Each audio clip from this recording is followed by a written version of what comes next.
एक उम्मीद सुनहरे ख्वाबों की जो आपने देख रखे हैं अपने बच्चों के लिए, सुनहरे कल की सूरत में। उस सुनहरे कल के लिए हम संवारते हैं आपके बच्चों का मुस्तकबिल। यूनिक ग्रुप ऑफ इंस्टीट्यूशन गुज़िश्ता 33 वर्षों से दिखा रहा है रास्तों को मंजिल, उम्मीद को रोशनी, इल्म से अमल की रवायत, बच्चों के रोशन मुस्तकबिल का ज़ामिन।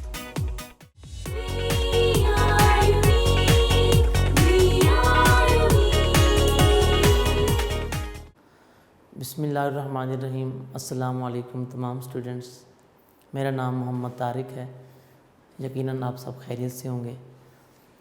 तो आज हम 10th क्लास केमिस्ट्री का लेक्चर नंबर 31 डिस्कस करेंगे। तो स्टूडेंट्स, जैसे कि आपको पता है कि हम एक्सरसाइज के शॉर्ट क्वेश्चन कर रहे थे चैप्टर नंबर 10 के। तो उसमें से 10 शॉर्ट क्वेश्चंस मैंने आपको पहले करा दिए थे और मैंने आप लोगों को कहा भी था कि बेटा इसको सही तरीके से तैयार किया करें। यकीनन आप सब ने उसको तैयार भी किया होगा, उसकी प्रैक्टिस भी की होगी। तो बेटा ये ज़रूरी चीज़ें होती हैं, ठीक है। आप अपनी सेहत का भी बहुत ज़्यादा ख्याल रखा करें, उसके साथ साथ स्टडी का भी बहुत ज़्यादा ख्याल रखा करें, ठीक है। जाहिर सी बात है, हेल्थ इज़ वेल्थ। आप ठीक होंगे, फर्स्ट प्रायोरिटी पे आपकी हेल्थ है, ठीक है। उसके साथ फिर आपकी स्टडीज़ है, ठीक है। तो पहले आपका ठीक होना ज़रूरी है। आप अपना बहुत ज़्यादा ख्याल रखा करें, अपने माँ बाप की बात माना करें। माँ बाप आपको मना करते हैं कि बेटा मतलब दूसरी फजूल एक्टिविटीज़ की बजाय आप स्टडीज़ पे फोकस करें, तो आप उस पर फोकस किया करें, ठीक है। तो मैक्सिमम टाइम जो है आप स्टडी पे फोकस किया करें और घर में रहा करें, ठीक है, ताकि आप अपनी सेहत के साथ साथ अपनी स्टडी को भी बेहतर कर सकें। तो बेटा हम एक्सरसाइज के शॉर्ट क्वेश्चन डिस्कस कर रहे थे। टेक्स्ट बुक का पेज नंबर है आपके पास 49 और यूनिक नोट्स में आपके पास पेज नंबर है आज 37, ठीक है। यूनिक नोट्स और टेक्स्ट बुक सबके पास होनी चाहिए, पेन भी सबके पास होना चाहिए। आज हमारे बहुत ही इजी और इंटरेस्टिंग शॉर्ट क्वेश्चन हैं जो कि हम डिस्कस करने लगे हैं आज, ठीक है। तो कॉन्सेप्ट आपको मैं साथ साथ देता जाऊँगा। बाकी यकीनन आपने सारा चैप्टर पढ़ा है, आपको इतना कॉन्सेप्ट तो आ गया है कि आपको क्वेश्चन की समझ लग जाती है और इवन आप अपने वर्ड्स में भी उसका आंसर लिख सकते हैं। ऐसे ही है ना। तो लेट्स स्टार्ट जी। टेक्स्ट बुक है मेरे पास बेटा page number 49, short question number 11, ठीक है। आज हम शॉर्ट क्वेश्चन नंबर 11 से स्टार्ट करेंगे। शॉर्ट क्वेश्चन नंबर 11 जी। क्या है शॉर्ट क्वेश्चन नंबर 11 हमारे पास, वो हम डिस्कस करते हैं। शॉर्ट क्वेश्चन नंबर 11 में है बेटा एक सॉल्ट दिया गया है, इसका नाम आपको पता है सोडियम सल्फेट Na2SO4। कहते हैं Na2SO4 is a neutral salt. ये बता भी दिया है उसने कि ये कौन सा सॉल्ट है, न्यूट्रल Na2SO4। कहते हैं ये एक न्यूट्रल सॉल्ट है। अच्छा कहा उसने, बिल्कुल ठीक है, सच कहा है उसने, झूठ नहीं बोला। क्यों? देखिए ना इसमें हाइड्रोजन है ना इसमें हाइड्रोक्सल है, तो वाकई ये न्यूट्रल सॉल्ट है, ठीक है। इसे न्यूट्रल सॉल्ट वाइल, जबकि अब देखें दूसरा सॉल्ट भी बता दिया उसने, कौन सा, NaHSO4। इसका नाम है सोडियम हाइड्रोजन सल्फेट। इसको नाम एक और नाम भी है सोडियम बाईसल्फेट NaHSO4। बाईसल्फेट भी बोलते हैं, सोडियम हाइड्रोजन सल्फेट भी बोलते हैं। तो उसने बोल दिया है कि जो पहले सॉल्ट था ये न्यूट्रल है, this is neutral salt and this is acid salt. उसने कहा ये एसिडिक सॉल्ट है, या इसको एसिड सॉल्ट भी कह सकते हैं, एसिडिक सॉल्ट भी कह सकते हैं, दोनों ठीक हो। ये एसिड सॉल्ट है, बात तो उसकी ठीक है। ये न्यूट्रल है, इसमें कोई हाइड्रोजन नहीं, कोई हाइड्रोक्सल नहीं है। और दूसरे में उसने क्या कहा है कि जी ये एसिड सॉल्ट है क्योंकि इसमें हाइड्रोजन है। कहते हैं इसको जस्टिफाई करो, बताओ क्यों है ऐसा, क्या लॉजिक है।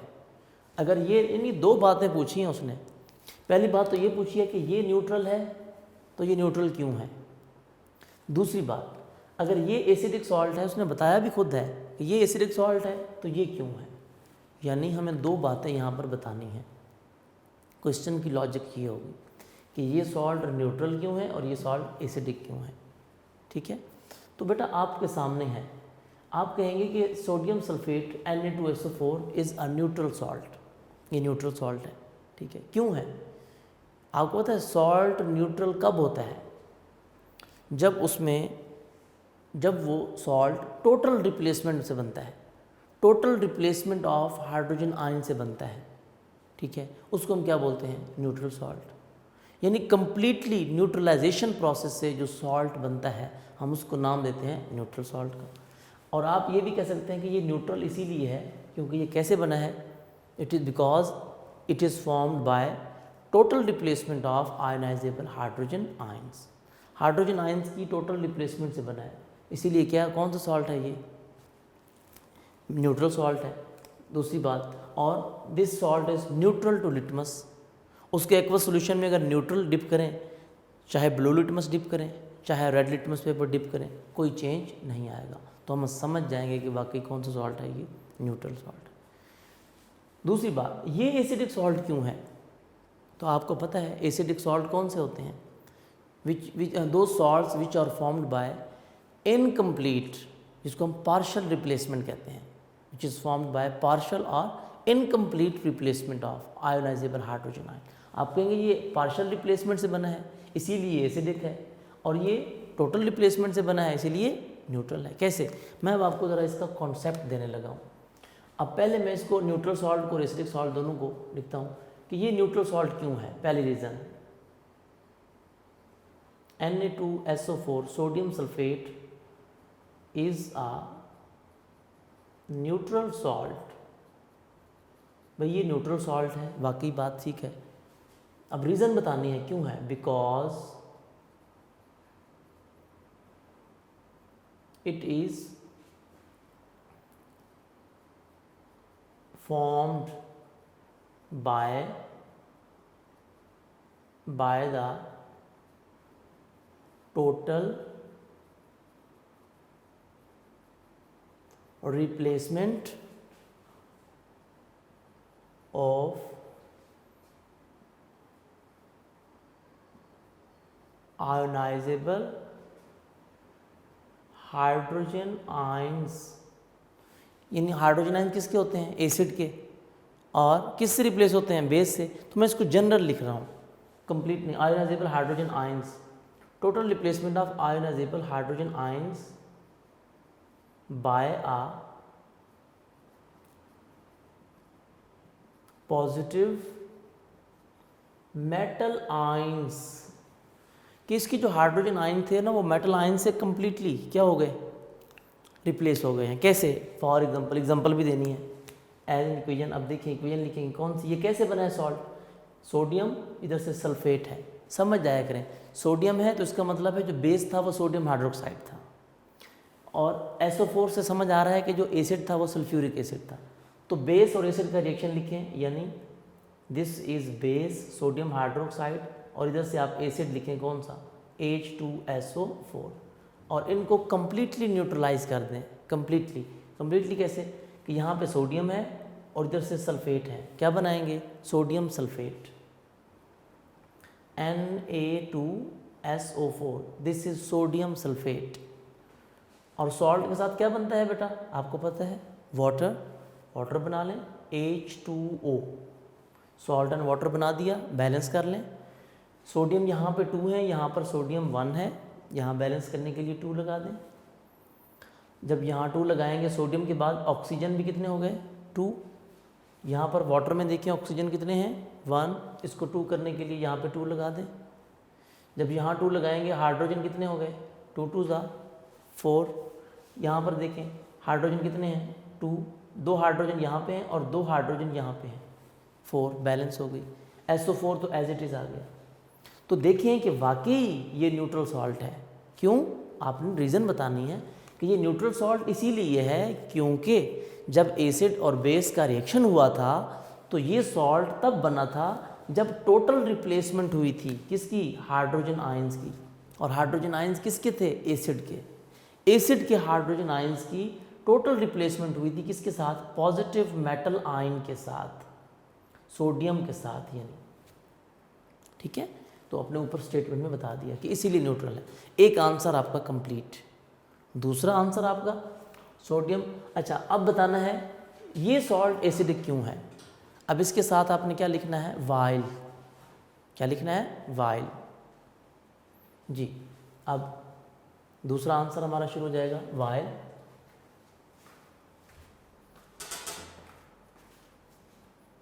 एक रीज़न बता दी, अब दूसरी रीज़न बताएंगे while.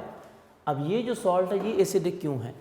While sodium hydrogen sulphate यानी sodium bisulphate is an acidic salt. ये एसिडिक सॉल्ट है। क्यों है एसिडिक सॉल्ट ये भी आपको पता है। बिकॉज, इसकी भी रीज़न बतानी है, जैसे यहाँ पे बताई थी आपने। बिकॉज बेटा बाकी सारी स्टेटमेंट वही लिख दीजिएगा, यहाँ पर टोटल की जगह आप वहाँ पर पार्शल लिख दीजिएगा या इनकम्प्लीट लिख दीजिएगा, ठीक है। Because it is formed by the partial के साथ ब्रैकेट में इनकम्प्लीट लिख दीजिएगा बेटा। ना लिखें कोई हर्ज नहीं है, लिख दें तो बेहतर है।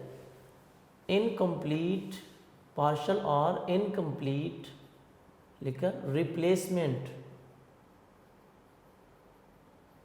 बाकी स्टेटमेंट वैसी लिखनी है, सिर्फ टोटल की जगह ना पार्शल लिख दें, बाकी वैसे का वैसे लिख दें। Partial replacement of ionizable hydrogen ions किससे रिप्लेस होते हैं बेटा? हाइड्रोजन आयंस हमेशा एसिड के होते हैं। आप अगर लिख भी दे देना hydrogen ions of an acid, वो भी ठीक होगा। मैंने डायरेक्ट लिख दिया है, शॉर्ट कर दिया है। आयंस बाय आ किससे रिप्लेस होते हैं? Positive metal ions, right. अब इसकी भी एग्जांपल दे सकते हैं आप, जैसे यहाँ पे एग्जांपल दी है, सेम एग्जांपल इधर लिख दें। लेकिन एग्जांपल देते वक्त ख्याल रखना है, वहाँ पर आपने कंप्लीट रिएक्शन लिखा है, यहाँ पर इनकम्प्लीट लिखेंगे। कैसे? आप लिखेंगे बेस कौन सा है? Sodium hydro oxide plus acid कौन सा यूज़ होगा? वही वाला सल्फ्यूरिक एसिड। बेस और एसिड वही आएंगे, ठीक है। एरो लगाएंगे। अब वहाँ पर आपने एक ही स्टेप में न्यूट्रलाइज कर दिया था, अब यहाँ पर नहीं। यहाँ पर एक हाइड्रोजन को, एक हाइड्रोक्सल एक हाइड्रोजन को हटाएगा। यहाँ से एक हाइड्रोजन, यहाँ से एक हाइड्रोजन, यहाँ से एक हाइड्रोक्सल, यहाँ से एक हाइड्रोजन आएगा, इस हाइड्रोक्सल को हटाएगा, क्या बनाएगा? Water, H2। आप यहाँ पर लिखेंगे H2O बनेगा। दिस इज H2O, वाटर बन गया H2O प्लस। बाकी क्या बचा? यहाँ से बचा सोडियम Na, आप लिखेंगे Na, और यहाँ से OH तो चला गया। इधर क्या बचा बाकी? HSO4, क्योंकि हाइड्रोजन तो चला गया, बाकी बचा HSO4, HSO4। यानी इस सॉल्ट, ये सॉल्ट लिख देंगे आप, सो सिंपल, राइट। तो ये सॉल्ट बना, यानी कैसे बना? Incomplete replace. This is acidic salt, इसमें हाइड्रोजन है। देखिए दो हाइड्रोजन थे, दोनों के दोनों रिप्लेस नहीं हुए, इनकम्प्लीट रिप्लेसमेंट हुई है। तो हम कह सकते हैं कि वाकई ये कौन सा सॉल्ट है? एसिडिक। इसकी पहचान क्या है? अब दोनों में एक बात लाजमी लिख सकते हैं आप, क्या? आप लिख सकते हैं दिस सॉल्ट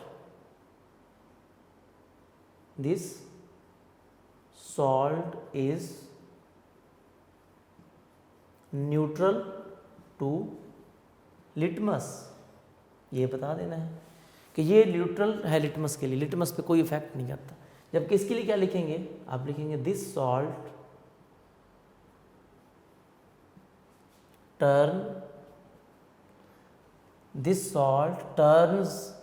टर्न्स लिखेंगे क्या? एसिडिक है ना, blue litmus red. This salt turns blue litmus red, ये ब्लू को रेड करता है, इसीलिए क्या नाम दिया हमने इसको, एसिडिक सॉल्ट। ये मैंने आपको कॉन्सेप्ट दिया है, नोट्स में इससे भी ज़्यादा शॉर्ट लिखा हुआ है, इजी लिखा हुआ है, आप नोट्स से भी कर सकते हैं। मैंने आपको अपना कॉन्सेप्ट दिया है डिटेल में कि इसको न्यूट्रल सॉल्ट क्यों कहा और इसको एसिडिक सॉल्ट क्यों कहा, right. Next short question number 12 जी, 11 हो गया कंप्लीट हमारा, अब 12 शॉर्ट क्वेश्चन हम डिस्कस करने लगे हैं।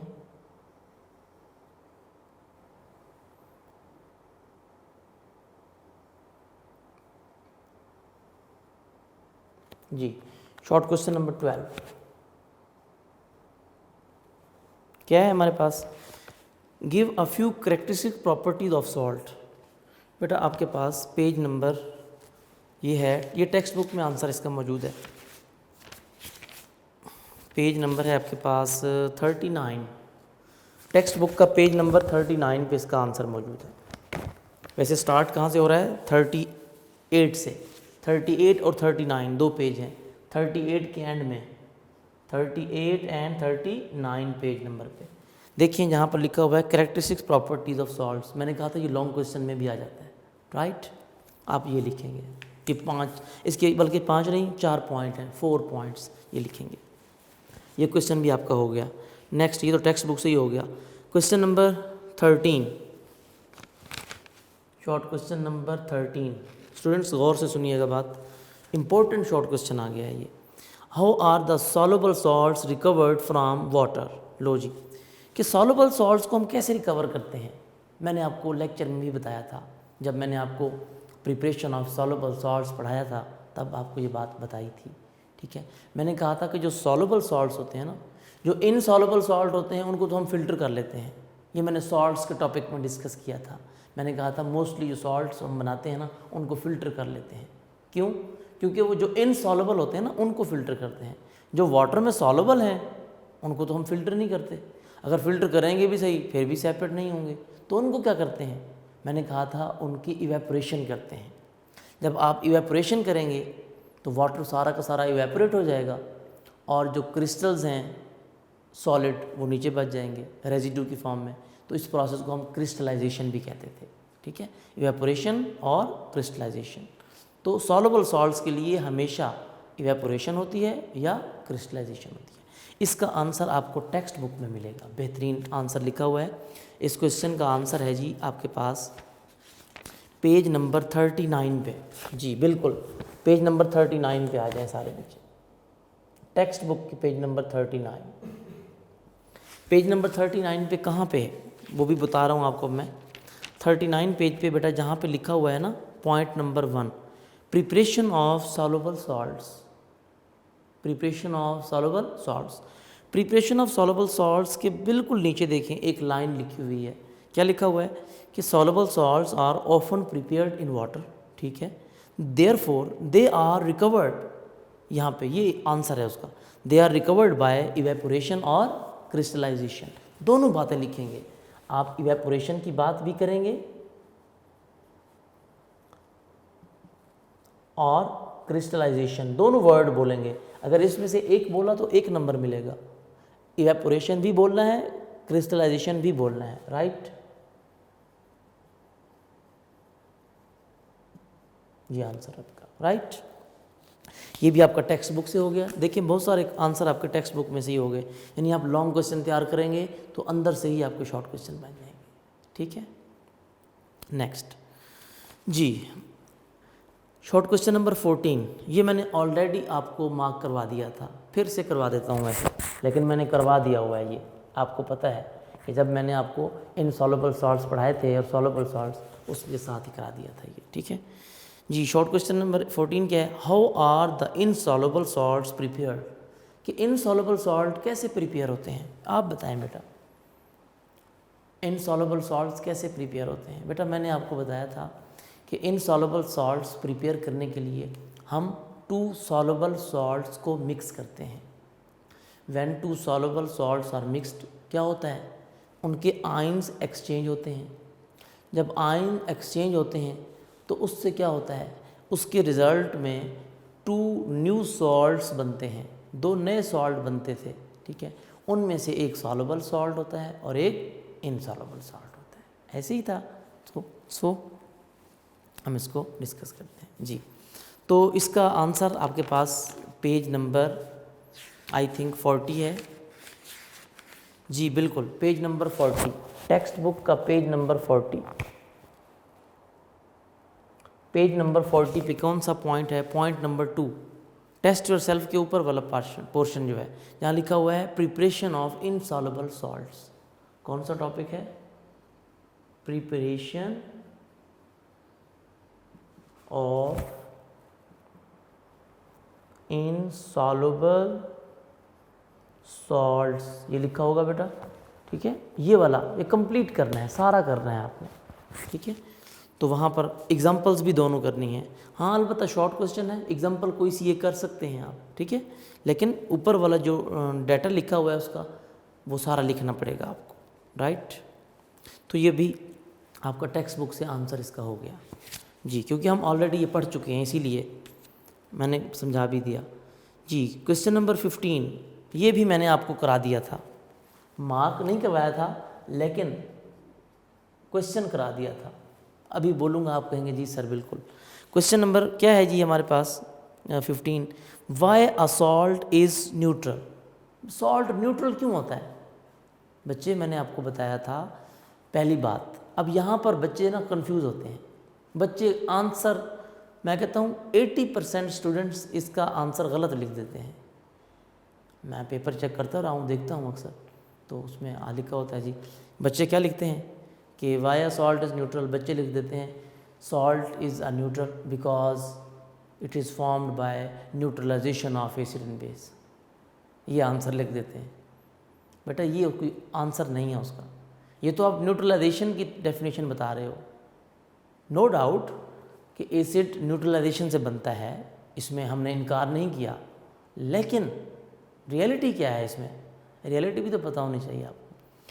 इसमें रियलिटी ये है बेटा कि सॉल्ट न्यूट्रल तो होता है, न्यूट्रलाइजेशन से बनता है, लेकिन असल बात क्या है इसमें?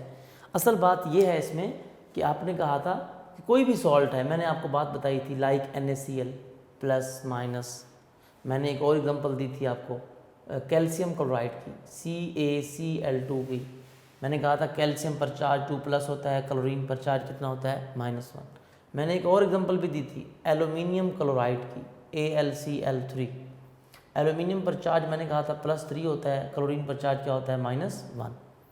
मैंने कहा था कि इनके जो आयन्स हैं, सॉल्ट के अंदर जो आयन्स हैं ये डिफरेंट हो सकते हैं, ठीक है, they contain different number of ions but equal number of charges. Charges equal होंगे, चार्जेस सेम होंगे, जितना प्लस का चार्ज होगा उतना ही माइनस का चार्ज होगा, ठीक है।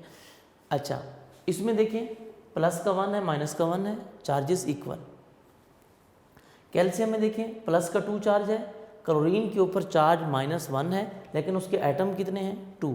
जब 2 को -1 से मल्टीप्लाई करेंगे तो ये क्या हो जाएगा? -2, यानी ये 2+ और ये क्या हो जाएगा? 2-। इनको सॉल्व करेंगे तो आंसर क्या आएगा? 0। एल्यूमिनियम क्लोराइड में देखें, एल्यूमिनियम पर चार्ज कितना है? 3+, क्लोरीन पर चार्ज कितना होता है? -1। -1 को 3, लेकिन एटम कितने हैं क्लोरीन के? 3।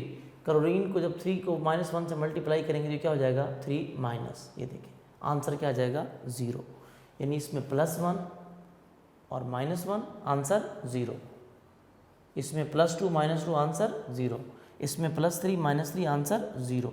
यानी जिन पर कोई चार्ज ना हो, 0 चार्ज हो, उसको बोलते हैं न्यूट्रल। तो सॉल्ट इसीलिए न्यूट्रल हैं कि इनके जो चार्जेस हैं वो इक्वल हैं। आयन्स डिफरेंट हो सकते हैं लेकिन चार्जेस डिफरेंट नहीं हो सकते, चार्जेस सेम, चार्जेस इक्वल। तो इसका आंसर आपके पास है बाकायदा। आप पेज नंबर आए ज़रा 39 पे, पेज नंबर 39 पे कैरेक्टरिस्टिक्स ऑफ सॉल्ट। मैंने आपको वहाँ पर पॉइंट बनवाया था बेटा, आपको याद होगा। मैंने पॉइंट कौन सा बनवाया था आपको? पेज नंबर 39 पे जो सॉल्ट्स की कैरेक्टरिस्टिक्स थी उसका लास्ट पॉइंट मैंने, जो 4 पॉइंट है, मैंने आपको हेडिंग बनवाई थी न्यूट्रल कंपाउंड्स। न्यूट्रल कंपाउंड्स मैंने आपको मार्क करवाया था, सारा लिख दें आप। वो सारा पॉइंट लिखेंगे आप इसमें, ठीक है, उसमें यही बात लिखी हुई है। और एग्जाम्पल आप कोई भी लिख दें कि सॉल्ट न्यूट्रल कैसे होते हैं। आप NaCl की बात कर लें, आप कहें for example NaCl neutral salt है। जब NaCl डिकम्पोज होगा सोडियम का आयन बनेगा और क्लोराइड का आयन बनेगा, ये बना दें साथ, ये लिख दें, ये भी ठीक है। कोई दूसरा कैल्शियम क्लोराइड का लिखना है तो वो लिख दें CaCl2, आप बता दें कैल्शियम पर 2+ चार्ज होगा, प्लस लिखकर 2 क्लोराइड आयन, कि इनमें जो आयन्स हैं वो तो डिफरेंट हैं लेकिन चार्जेस क्या हैं, सेम। आप कोई भी ये वाली एग्जांपल लिख दें, ये वाली लिख दें, नोट्स में से देख लें, ठीक है। नेक्स्ट, हाँ जी, नेक्स्ट हमारे पास आ गया बेटा short question number 16। Name an acid used in the preservation of food. लो जी, यूजेज ऑफ एसिड में हम आ गए। अब शॉर्ट क्वेश्चन नंबर आपके पास है, short question number 16, short question number 16 कि ऐसे एसिड का नाम बताएं जो कि यूज़ होता है किसमें, फूड को प्रिजर्व करने के लिए। तो फूड को प्रिजर्व करने के लिए कौन सा एसिड यूज़ होता है बेटा, आपने पढ़ा था, 2 एसिड हमने पढ़े थे, बेंजोइक एसिड भी पढ़ा था, एसिटिक एसिड भी पढ़ा था, क्योंकि यूज़ भी दोनों होते हैं। तो आप लिख सकते हैं नेम, आप दोनों नाम लिख दें बेशक, बेंजोइक एसिड भी लिख दें, सेंटेंस बना के लिखना है, सिर्फ नाम नहीं लिख देना। अब आप खाली लिख दें बेंजोइक एसिड, वो कहेगा कि पता नहीं क्या बोला है इसने। आप लिखेंगे benzoic acid is used for the food preservation, या बेंजोइक एसिड के अलावा एंड, या ये लिख दें benzoic acid and acetic acid, दोनों नाम लिखते हैं, benzoic acid and acetic acid, दोनों are used to preserve the food या are used for food preservation, दोनों के नाम लिख सकते हैं। या किसी एक का लिखना है तो फिर बेंजोइक एसिड का लिखिएगा। क्यों, बेंजोइक एसिड स्पेशली यूज़ होता है फूड को प्रिजर्व करने में। आपने यूजेस ऑफ एसिड में पढ़ा, पेज नंबर बोल देता हूँ, आपकी टेक्स्ट बुक में से है, यूजेस ऑफ एसिड्स आपने पढ़े थे पेज नंबर 29 पे। देखिए टेक्स्ट बुक का पेज नंबर 29 बेंजोइक एसिड का यूज़ है, 29 पेज नंबर है आपका टेक्स्ट बुक का, ठीक है। वहाँ पर लिखा हुआ है क्या कि benzoic acid is use for food preservation, right. Next short question number 17 जी, name the acids present in. ये भी आपको बता दिया था जब मैंने आपको इम्पोर्टेंट MCQs पढ़ाए थे ना, तब मैंने बोला था कि आपका ये शॉर्ट क्वेश्चन हो जाएगा। खैर मैं बोल देता हूँ। नंबर 1 पे है विनीगर। हाँ जी, अब विनीगर में बताना है बेटा आपने, विनीगर में कौन सा एसिड होता है, एसिटिक एसिड। ये तो हम काफ़ी दफ़ा पढ़ चुके हैं। शॉर्ट क्वेश्चन नंबर है हमारे पास 17। विनीगर में कौन सा एसिड होता है, लिखते जाएं। पहले में आपने आंसर लिखना है उसका acetic acid, acetic acid. Number 2 दूसरा कौन सा पूछा है, आंट स्टिंग। आपको पता है बेटा फॉर्मिक एसिड, कौन सा, फॉर्मिक एसिड पढ़ा था हमने पहले, formic acid. Number 3 citrus fruits. Citrus fruit में कौन सा, citric acid, citric acid. Citrus fruit में सिट्रिक एसिड होता है। नंबर 4 सोर मिल्क। जी, सोर मिल्क में बेटा कौन सा होता है, आपको पता है, लैक्टिक एसिड, लैक्टिक एसिड। इसके आंसर भी टेक्स्ट बुक में है, मैं आपको मार्क करवा रहा हूँ। टेक्स्ट बुक पे अगर आप देखें तो आपके पास पेज नंबर है जी 29। इसमें भी पेज नंबर 29 है बेटा,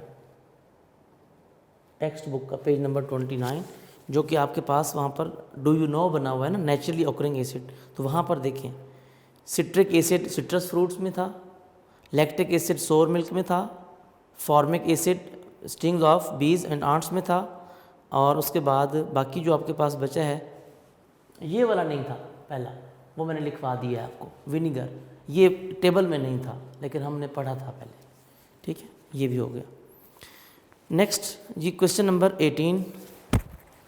ये क्वेश्चन नंबर 18 वैसे ही है जैसा कि क्वेश्चन नंबर 11 है, उसी से मिलता जुलता है, कॉन्सेप्ट वही है, ठीक है। क्या कॉन्सेप्ट है उसका? कहते हैं how can you justify that PbOH NO3, क्या नाम है इसका? इसका नाम है lead hydroxy nitrate. Lead hydroxy nitrate is a basic salt. सबूत दें कि ये बेसिक सॉल्ट है। और भाई सीधी सी बात है, बेसिक सॉल्ट इसीलिए है, पहली बात कि इसमें हाइड्रोक्सल आपको सामने दिखाई दे रहा है, ठीक है। दूसरी बात, इसको बेसिक सॉल्ट क्यों कहा? क्योंकि ये incomplete neutralization of acid with a base उससे बना है, incomplete neutralization of polyhydroxy base से बना है। यानी डेफिनेशन को इन्वॉल्व करेंगे आप, डेफिनेशन को इन्वॉल्व करते हैं इस तरह के क्वेश्चन में, ठीक है। कि आप कहेंगे कि ये क्या है, एक lead hydroxy nitrate is basic salt because it is formed by incomplete replacement of polyhydroxy base by an acid. ये उसकी इनकम्प्लीट न्यूट्रलाइजेशन से बना है। जब उसकी इनकम्प्लीट न्यूट्रलाइजेशन से बना है तो ये क्या कर सकता है, इसके पास अभी भी एक हाइड्रोक्सल मौजूद है जो कि ये फर्दर रिएक्शन करके क्या बना सकता है, न्यूट्रल सॉल्ट बना सकता है, राइट। तो आप इसको वैसे ही लिखेंगे जैसे बाकी लिखे हैं। तो आई थिंक आपको कॉन्सेप्ट तो आ गया है, आप इसको खुद भी लिख लेंगे। चलिए मैं इसको दोबारा लिख देता हूँ यहाँ पे, ये क्या है।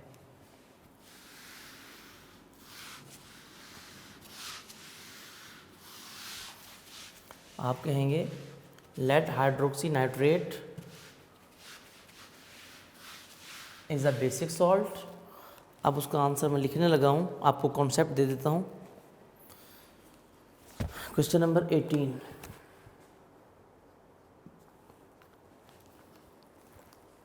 जी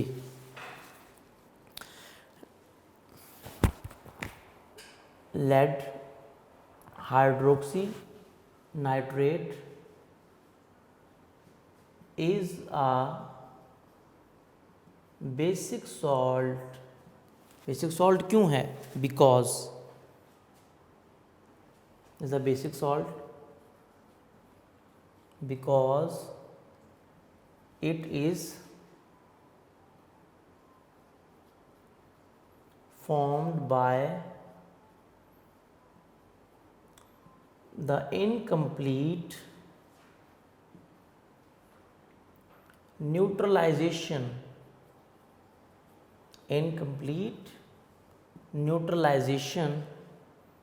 किसकी?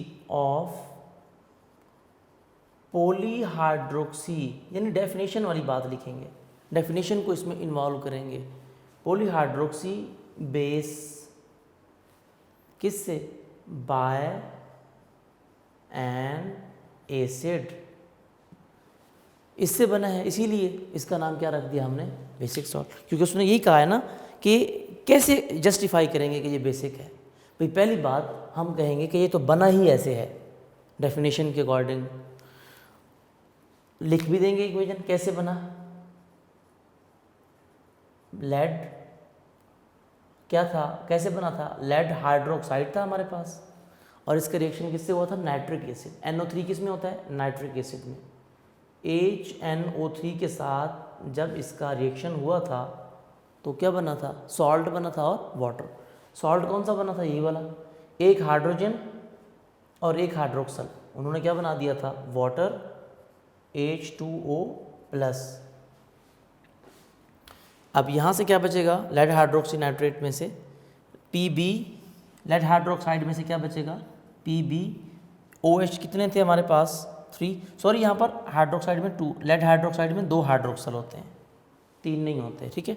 लेड हाइड्रोक्साइड में 2 हाइड्रोक्सल थे, एक हाइड्रोक्सल वाटर में चला गया, बाकी कितने बचे? 1।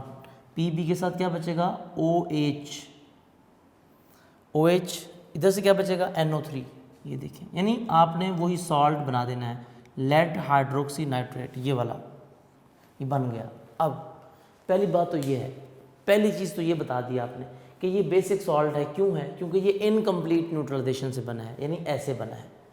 अब दूसरी बात कि इसको हमने बेसिक कहा है, कोई और भी इसका प्रूफ है? यस, इसका एक और सबूत भी है। क्या?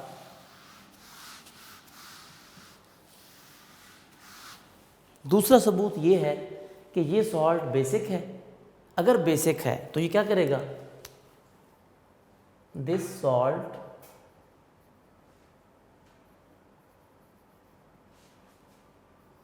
Turns red litmus blue. ये भी सबूत है, बेसिक सॉल्ट है। बेसिक का पता कैसे चला? भाई इसके एक्वस सॉल्यूशन में अगर रेड लिटमस पेपर को डिप करें तो वो क्या हो जाता है? ब्लू, जो कि पहचान है बेसिक सॉल्ट की। ओके, तीसरा सबूत क्या है कि दिस सॉल्ट फर्दर रिएक्ट। अगर हम इस सॉल्ट को, दिस सॉल्ट अगर हम इसको फर्दर रिएक्ट करवाएं, further reacts with acid to form neutral salt, कि ये सॉल्ट जो है फर्दर, अगर इसको बेसिक है ना, बेसिक सॉल्ट का रिएक्शन अगर हम किसके साथ करा दें? एसिड के साथ करा दें, तो ये कौन सा सॉल्ट बना देगा? ये न्यूट्रल सॉल्ट बना देगा। राइट? कैसे? रिएक्शन लिख देता हूँ मैं, यानी इसी सॉल्ट का रिएक्शन फिर करा देंगे इसके साथ, नाइट्रिक एसिड के साथ। जी, इसका नाम क्या था? Lead Pb hydroxy OH nitrate NO3 plus nitric acid के साथ फिर रिएक्शन करा दें, HNO3। इसका रिएक्शन अगर फर्दर करा दें हम, तो ये क्या करेगा?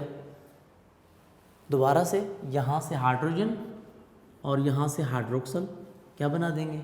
वाटर। तो यहाँ से हाइड्रोक्सल जाएगा हाइड्रोजन के पास, वाटर बना देंगे। H2O प्लस क्या बनेगा अब? लेड नाइट्रेट Pb, इधर से क्या बचा? Pb, इधर से क्या बचा? NO3, और एक NO3 ये है, कितने हो जाएंगे?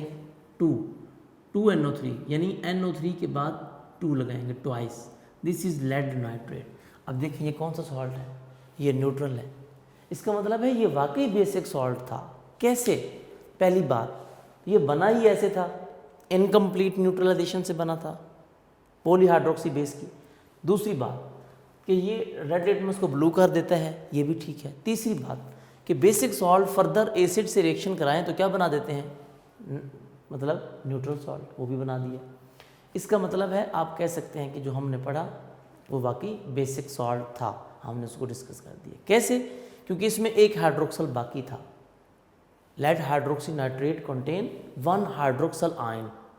This hydroxyl ion can be further neutralized, उसको फर्दर न्यूट्रलाइज किया जा सकता है, इसीलिए ये बेसिक सॉल्ट था। Right? Next, second last question हमारा आज का। You are in a need of an acid salt, how can you prepare it? लो जी, ये तो बहुत ही आसान आ गया। एसिडिक सॉल्ट की बात कर रहा है कि आपको एक एसिडिक सॉल्ट चाहिए, आप कैसे बनाएंगे? आप टेक्स्ट बुक से कर सकते हैं। एसिडिक सॉल्ट की डेफिनेशन और एग्जांपल कर लें। क्या आप लिखेंगे? मैं आपको मार्क करवा देता हूँ। आप लिखेंगे, आ जाएं ज़रा, पेज नंबर है बेटा आपके पास 41। ये तो आपका वहाँ से हो जाएगा। पेज नंबर 41, एसिडिक सॉल्ट की डेफिनेशन। एसिडिक सॉल्ट, उसकी डेफिनेशन लिखेंगे आप और एक कोई सी एग्जांपल लिख देंगे। राइट? कोई सी एक एग्जांपल जो आपको अच्छी लगे, पहली एग्जांपल लिख दें बेशक। एसिडिक सॉल्ट की डेफिनेशन और एग्जांपल। क्यों? एसिडिक सॉल्ट में भी उसकी फॉर्मेशन बताई गई है। आप कहेंगे कि acidic salts are formed by partial replacement of replaceable hydrogen ions of an acid by a positive metal ion. For example, आगे एग्जाम्पल लिख देंगे, बस सो सिंपल। यानी आपका ये क्वेश्चन का आंसर वहाँ से हो जाएगा। लास्ट क्वेश्चन हमारा आज का जी, short question number 20। Short question number 20।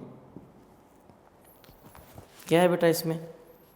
इसमें है जी which salt is use to prepare plaster of Paris. Plaster of Paris किसको बोलते हैं बेटा? आपको पता है प्लास्टर ऑफ पेरिस, मैंने आपको बताया भी था कि प्लास्टर ऑफ पेरिस जिप्सम को बोलते हैं, कैल्शियम सल्फेट को बोलते हैं, और मैंने ये भी बताया था कि पेरिस में इसकी क्वांटिटी बहुत ज़्यादा है, जिसकी वजह से इसको नाम दिया गया प्लास्टर ऑफ पेरिस। तो कौन सा सॉल्ट है, नाम बताना है जी। विच सॉल्ट इज यूज्ड, आप लिखेंगे कैल्शियम सल्फेट, कैल्शियम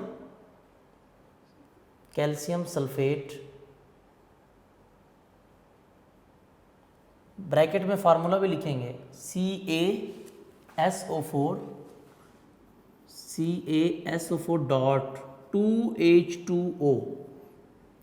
ठीक है, ये सॉल्ट था आपके पास। कैल्शियम सल्फेट के साथ ब्रैकेट में फार्मूला आगे लिखेंगे is used to prepare plaster of Paris या इन प्लास्टर ऑफ पेरिस। ठीक है, इसका आंसर भी टेक्स्ट बुक में आपके पास मौजूद है। कहाँ पे? Page number 43। टेक्स्ट बुक का पेज नंबर कौन सा है? 43 पेज नंबर पे कहाँ पे? Second last use calcium sulphate CaSO4.2H2O, वहाँ पर लिखा हुआ है ना, gypsum is use to prepare fertiliser to prepare plaster of Paris. ठीक है, तो आपने मैंने नाम भी बोल दिया है वैसे, कैल्शियम सल्फेट, फार्मूला भी साथ लिखिएगा। तो आज के ये हमारे शॉर्ट क्वेश्चन थे बेटा, तो आज हमने इनको डिस्कस किया। तो ये था हमारा आज का टॉपिक, इम्पोर्टेंट शॉर्ट क्वेश्चन हमने आज डिस्कस किए कॉन्सेप्ट के साथ। इनको आपने तैयार करना है अच्छी तरह, और अपना बहुत सारा ख्याल रखिएगा। अल्लाह हाफिज़।